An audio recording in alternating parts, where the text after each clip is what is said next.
चकधर प्रकल्प में मुख्यमंत्री को भेटिले बीजेपी मुखपात्र सत्यव्रत पंडा और तेलकोई विधायक फकीचरण नायक। प्रकल्प नहीं विरोधी को टार्गेट करिसेंति सत्य पंडा। यह प्रकल्प द्वारा तेलकोईवासी को कौन असुविधा हेब नाही, विरोधी केवल गुजब और अपप्रचार करुछंती। भेटिबा परे मुख्यमंत्री प्रतिश्रुति देइछंती एही प्रकल्प रे जणे मध्य जनसाधारण क्षति हेब नाही, एथिपई सरकार प्रतिश्रुतिबद्ध।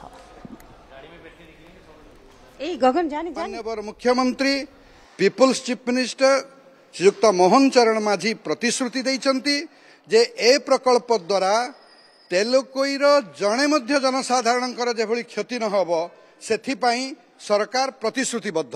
तेणु आमे अनुरोध करिबु जनसाधारण तेलकोईर कौनसी प्रकार अपप्रचार बा गुजबर शिकार होंतु नहीं एवं अनेक वर्ष परे केन्दुझर जिल्ला रे जणे मुख्यमंत्री पाइचंती मोहन चरण माझी को नेइकरी तांका पछरे दृढ़ भाव में ठिया हुंतु एवं ओडिशार विकास रे सहायता करंतु।